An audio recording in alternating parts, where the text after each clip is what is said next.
Kerala talks എത്തി നിൽക്കുന്നത് കൊല്ലത്തെ ഡാറ്റ കളക്ഷൻ ആണ് ഇന്ന് നമ്മൾ നോക്കുന്നത്.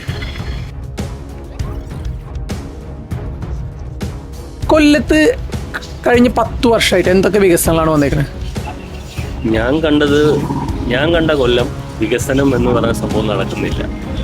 ഇപ്പം ഏത് പാർട്ടി ഭരിക്കുന്നു എന്നുള്ളതല്ല, ഈ പാർട്ടി ഭരിക്കുമ്പം ഇവർക്ക് മെയിനായിട്ടും മറ്റുള്ളവരെ എങ്ങനെ അടിച്ചമർത്താം എന്നുള്ളതാണ് അവർ നോക്കുന്നത്. അല്ലാതെ ഇവിടെ പാർട്ടി നാട് വളർത്തണോ അല്ലെ നാട്ടുകാർക്ക് വേണ്ട എല്ലാം ചെയ്യണോ എന്നുള്ളത് എനിക്ക് മനസ്സിലാവുന്നില്ല. മറ്റൊരാളെ എങ്ങനെ നശിപ്പിച്ച് അവന് കയറി വരാം എന്നുള്ളതാണ് അവൻ ആലോചിക്കുന്നത്. പിന്നെ ഈ നാടിൻ്റെ വികസനത്തെക്കുറിച്ച് പറയുകയാണെന്നുണ്ടെങ്കിൽ നിങ്ങൾ ഈ ചോദിക്കുന്ന വികസനം എന്താണ്? അപ്പം നമ്മളുടെ കൂടെ നിൽക്കുന്ന ആൾക്കാർ കണ്ണുകൊണ്ട് കാണുമ്പോൾ തന്നെ കാണാം എന്താണ് ഇവിടെ വികസനം നടന്നുകൊണ്ടിരിക്കുന്നത്. ഒരു പാർക്ക്, ഇവിടെ കൊല്ലത്തൊരു പാർക്ക് പോലും ഒന്നും നേരെ പോലെ നടത്താനോ വൃത്തിയാക്കാനോ ഒന്നും സമയമില്ല. ഇവിടെ അടുത്തൊരു ടോയ്ലറ്റ് ഉണ്ട്, അതുപോലും വൃത്തിയല്ല. പിന്നെ വികസനം എന്താ ഉദ്ദേശിക്കുന്നത്? കുറേ ആൾക്കാർ പൈസ വലിപ്പിക്കുന്നു, ഇത് തന്നെ നടക്കുന്ന വികസനം. എനിക്ക് പ്രത്യേകിച്ച് വികസനത്തെക്കുറിച്ച് ഇവിടെ ഒന്നും ഈ കൊല്ലത്ത് ഞാൻ മനസ്സിലാക്കിയെടുത്തോളം ഒരു വികസനവുമില്ല. എനിക്കിന്ന് 37, 36, 38 വയസ്സായി. ഈ പ്രായത്തിനിടയിൽ ഇവിടെ എന്ത് വികസനം നടത്തിയിരിക്കുന്നു? യാതൊരു വികസനം ഞാൻ കണ്ടതായിട്ട് എൻ്റെ ഓർമ്മയിലില്ല. ഇപ്പോൾ വന്നേക്കുന്ന ഒരു വി പാർക്ക് വന്നിട്ടുണ്ട് ഇവിടെ.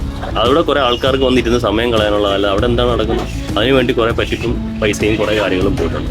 ആശുപത്രികൾക്കും അതേപോലെ റോഡുകൾക്കും മറ്റു അടിസ്ഥാന സൗകര്യങ്ങൾക്ക് തീരെ വികസനമില്ല. ഹോസ്പിറ്റൽ എന്ന് പറയുന്നത് ഡിസ്ട്രിക്ട് ഹോസ്പിറ്റലാണ് നമ്മുടെ ഗവൺമെൻറ് ഹോസ്പിറ്റൽ മെയിനായിട്ട്. അവിടെ ചെന്ന് കഴിയുമ്പോൾ തന്നെ അറിയാം അവിടുത്തെ അവസ്ഥ എന്താണെന്നുള്ളത്.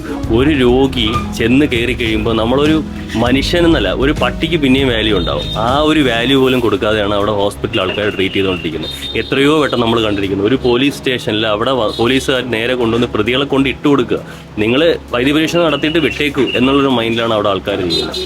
ഒരു തരത്തിലുള്ള ഒരു സമീപനവും ഗവൺമെൻറ് ഹോസ്പിറ്റലിൽ ഞാൻ ഇന്നുവരെ കണ്ടിട്ടില്ല. ഞാനെന്ന് പറയുന്ന വ്യക്തി ഇപ്പോൾ ഗവൺമെൻറ് ഹോസ്പിറ്റലിൽ ഒരു അത്യാവശ്യം നമ്മളിപ്പോൾ പോകുന്ന എന്തിനെങ്കിലും പെട്ടെന്ന് പോയി നമ്മളടുത്താണ് ഹോസ്പിറ്റലിൽ ചെന്നൊന്ന് കാണണം എന്നുണ്ടെങ്കിൽ അവിടെ ചെന്ന് നടക്കുന്നത് എന്താ?